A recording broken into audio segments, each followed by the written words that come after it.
Hello anh em, Zippo nội địa Mỹ chào các anh em nha.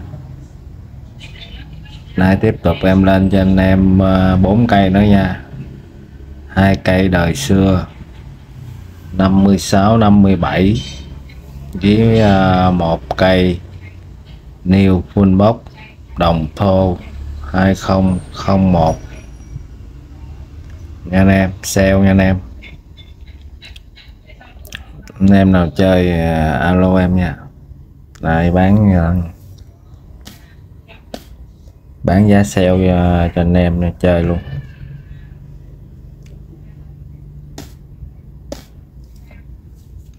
Hai cây đời xưa 5657 nha anh em, với đồng thô, với có cây 97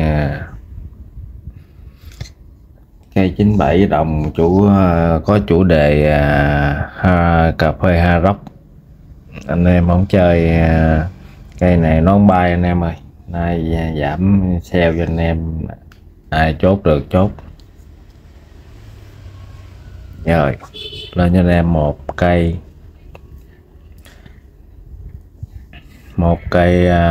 đời 56 nha, 1956 đời xưa nha. Chủ đề về xưởng đóng tàu chiến nha anh em, xưởng đóng tàu, sửa chữa tàu nha. Chủ đề Vinh Hãng xưa.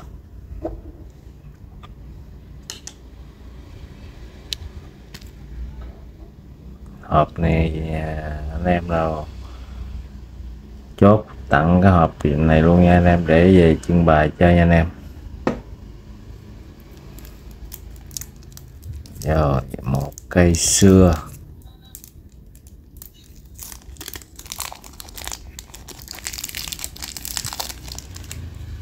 cây xưa nha anh em. Chủ đề rất hay nha anh em. Xưởng đóng tàu, những con tàu chiến, xưởng đóng tàu chiến, sửa chữa tàu nha anh em. Cây này đời 1956 đời xưa, full thép nha anh em. Cây này là bao anh em là zin, từ trong ra ngoài, từ ngoài vô trong nha anh em. Bao anh em là zin toàn bộ. Đó, này là thép nha anh em, chrome thép, full thép, làm băng lề 5 cháu mập nha anh em. Em mô tả kỹ càng cho anh em xem nha. Cái này là không có móp méo, không có cấn dâm gì hết nha, chỉ theo thời gian thôi. Lông mèo thôi, tơ lông mèo thôi, tơ lông mèo nhỏ nhặt, dâm nhẹ nhẹ thôi, chứ không có bị móp gì nặng nha anh em. Đây đời 56 rồi.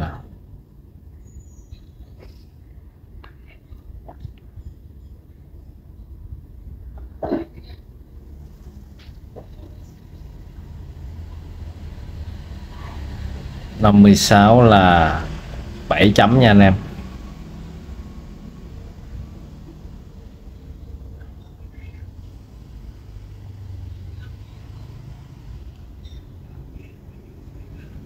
Trước 3 chấm, sau 4 chấm. Bát 2517191, bát lệch nè. Chỉnh đời 56 nha anh em. Đây cho anh em xem kỹ nha.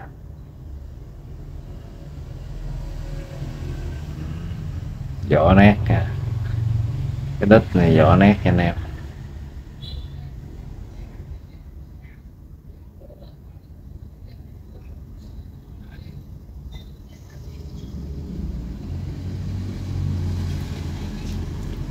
Tình trạng cây này không có móp méo, té ngã gì nha anh em.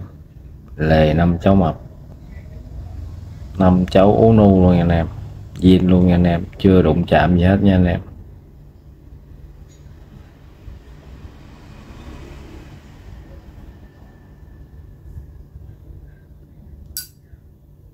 rất là đẹp nha anh em. Soi ở trong cho anh em xem nha.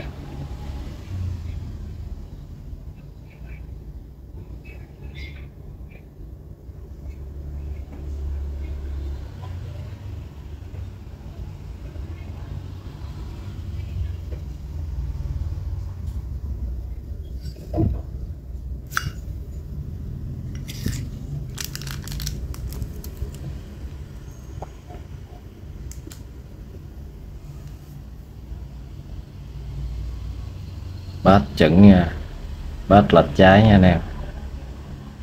Cái chữ fan đó anh em, 3 hàng chữ, chuẩn đời 56 nha anh em. Bát 2517191, 3 hàng chữ, chuẩn đời 56. Bánh xe sọ chỉ, tim bắt bọt, lưỡi gà gù. Lưỡi gà gù nha anh em, tim bắt bọt nha. Này vỏ thép, bằng thép nha anh em. Cây này là hàng sưu tầm, anh em nào chơi sưu tầm sinh 56 á, anh em lấy cái này về chơi nha. Bồi thốt trưng bày, hàng đời xưa nha anh em. Trận xăng rất là còn đẹp nha anh em. Tim nè,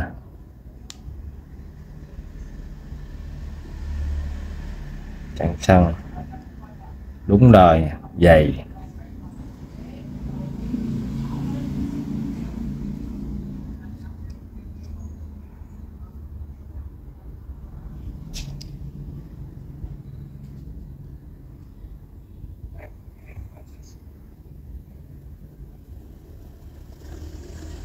Lưỡi gà gù,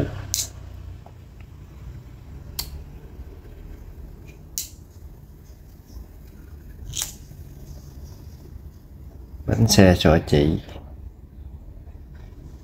Chỗ này là nó oxy hóa, lâu đời, bị bong nhẹ đây xíu không mà không có gì nha anh em, không ảnh hưởng gì nha. Ruột rất là đẹp, xước nhẹ. Búa zin nè, tán búa là tán dù nha anh em.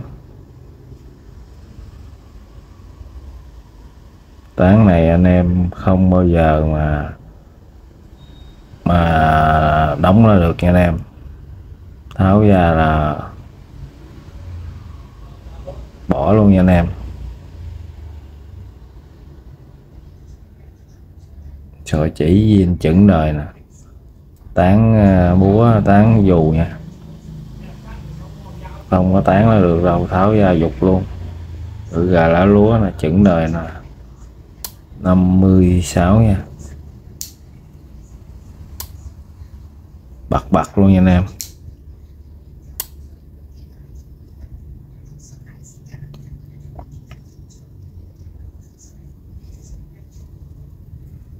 Rồi anh em chơi, anh em muốn chơi hàng xưa 56 sưu tầm, lấy cái này về chơi nha anh em. Rất đẹp.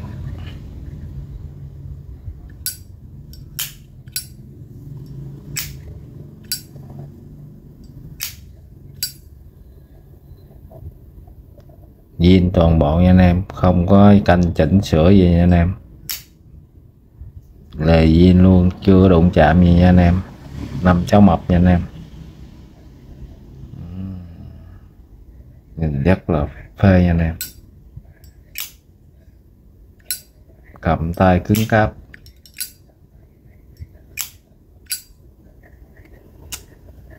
Rồi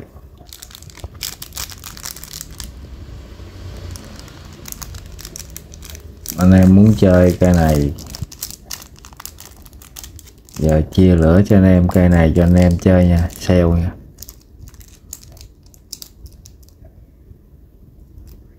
Hàng sưu tầm 56.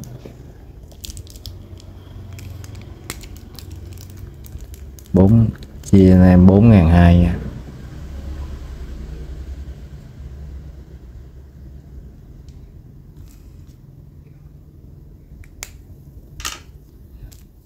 bốn ngàn hai bao ship. Anh em chốt cái này chơi về hạng sưu tầm này, anh em chốt cái này chơi em tặng cho anh em một bịch xăng, chỉ riêng cây 56 thôi, tặng cho anh em bịch xăng Vinh hãng đó, sưu tầm về trưng bày, ngoài thuốc cũng ok, tặng cho anh em cái bóc luôn.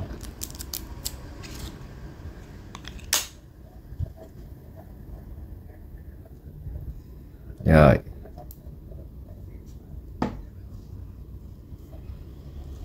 tục lên cho anh em cây 57 mồi thuốc giá rẻ nè anh em.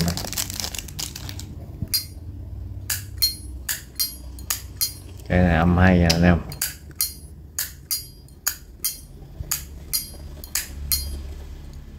Rồi tình trạng cây dép này cứng cáp đẹp nha, chủ đề thắt ăn mòn Vinh hãng nha anh em. Vinh hãng, thắt ăn mòn Vinh hãng bông nha, thắt này có này bông nha anh em, không biết bông gì. 1 2 3 4 5 6 7 8 3 6 8 cánh nha anh em. Nói chung nha, tình trạng cây này là đẹp, cứng cáp, lề lối là zin, nóc nhà đẹp, không té ngã, cấn dăm cấn mớp đó.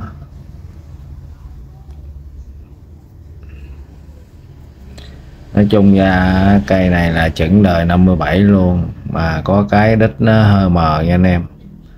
Bát lệch là 57 nha anh em, nằm bát giữa là 58 nha anh em. 251 với 191 nè, là nằm bên pha bên trái á, là 57 56, còn mà nó nằm chính giữa, nằm giữa bát, nằm giữa là 58 nha. Này bát lệch, bát lệch trái, nó hơi mờ nha anh em đó, hơi mờ để cho anh em giá yêu thương, hơi mờ mà cây này còn zin nguyên bản nha anh em. Âm hay nha anh em.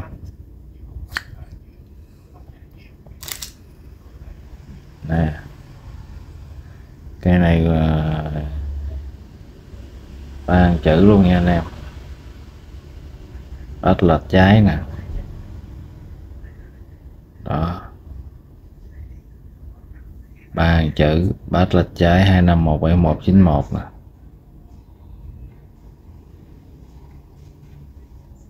Vẫn thấy nha anh em, mờ mà vẫn thấy vỏ nha, nhìn kỹ mới thấy nha anh em. 25179191 nè đó, tại rút ra rút vô ngay đây nè, vẫn thấy kỹ mới thấy nha anh em. 25179191, 3 hàng chữ chuẩn đời nè, bánh xe, sọ chỉ copper nè, đồng đỏ nè, tán dù nè, tán búa cam là tán dù nha anh em. Tim bắt bọt, bữa gà gù nha, bữa gà gù tim bắt bọt, chuẩn đời 57 nha anh em. Rồi dù khá đẹp, mặt sau anh em, xước nhẹ thôi. Cây này dù khá đẹp, bánh xe siêu bào, búa cam, búa cam tán dù bạc luôn nha anh em. Bánh xe sọ chỉ, dán băng keo cho nó không xước nha anh em. Bữa gà gù nha đó. rất là cứng cáp.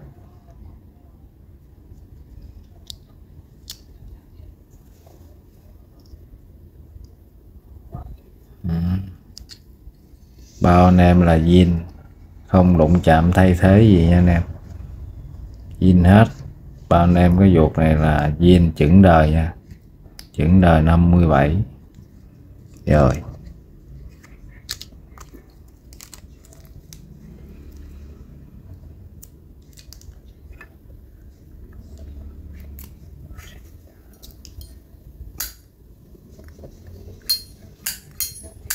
Âm hay nha anh em, đời 57, đời xưa mà vuột hả, vuột còn cứng đẹp, zin không cấn móp té ngã gì hết. Đời 5x mà anh em, đời 5x mà anh em tìm đâu ra cây cứng cáp đẹp như vậy. Bánh xe sọ chỉ, lưỡi gà gù, tim bắt bọt, chốt búa tán dù. Rồi em nào chơi hú em nha. Cái đít nó hơi mờ, hơi mài nha. Bát lệch trái là chững đời anh em. Cây này đẹp cứng cáp. Rồi chia lửa cho anh em cây này.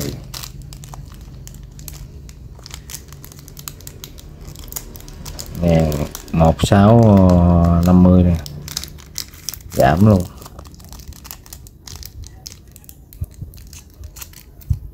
Một 650.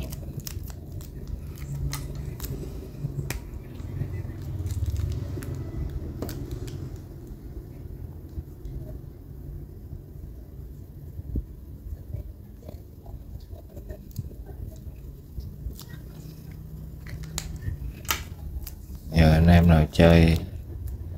nào chơi, hàng sưu tầm 57 56 rồi. Rồi chỉ có 2 cây 56 57 thôi. Là anh em nào chốt á, tặng cho anh em bình xăng nha. Chỉ có hai cây này thôi nha anh em. 56 57, 2 cây đời xưa này nè. 56 57 tặng cho anh em nào chốt cái là anh chốt tặng nha anh em bình xăng, 1 cây bình xăng nha. Rồi lên cho em 1 cây đồng thô 01 nha anh em, đời số.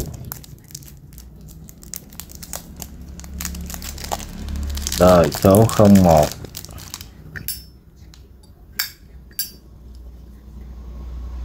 New full box. New còn dính bụi đá nha anh em.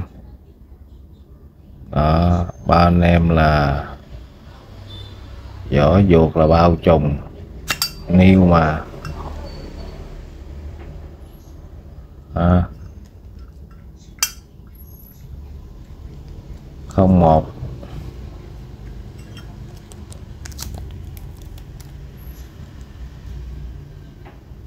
Không một chuẩn tháng B. Đây tháng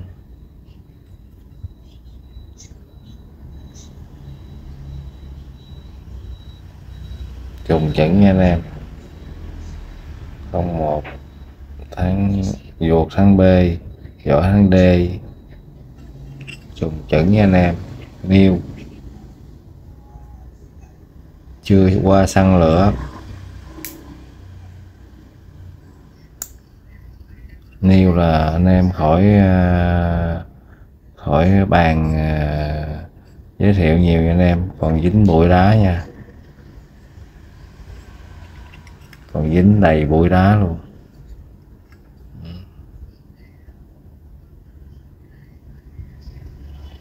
Dính bụi đá không, đồng thô.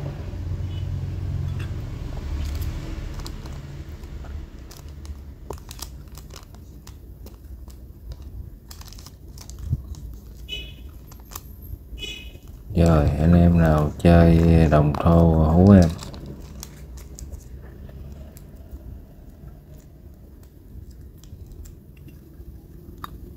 đồng thau này chia lửa cho anh em. Đồng thau này cũng hàng sưu tầm giá trị nha anh em, đó giá trị mắc nha anh em. Giờ đồng thau đời xưa mới cao, còn đời số thì giá cũng vừa anh em ơi, vừa chơi.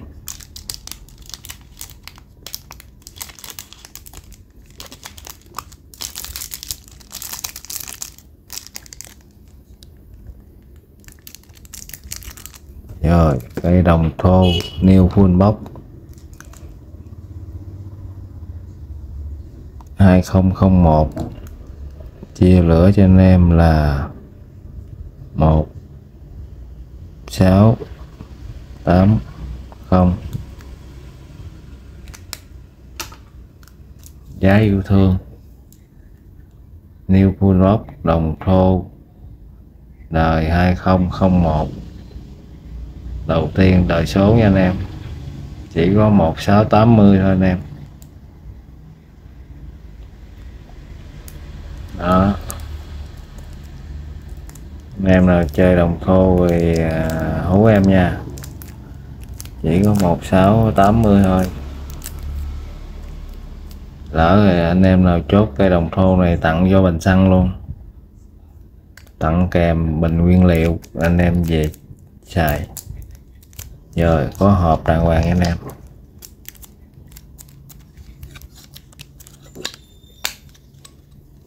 hộp có hộp mà mất giấy nha anh em, không có giấy tờ, còn hộp không có giấy, về không có hộp không có giấy nha anh em. Rồi đồng thau. Rồi lên cho anh em cây này chủ đề hard rock, chủ đề hard rock cà phê là nổi tiếng anh em. 97 13 La Mã. Cây này giới thiệu rồi mà không chưa ai chốt anh em ơi, chưa có duyên, chưa bay được nha anh em. Giờ để cho anh em cây này 850 nha anh em, bao ship.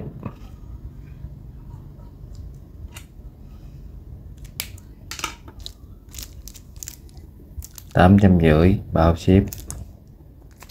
Rồi em kết thúc video đây nha anh em, bye bye anh em.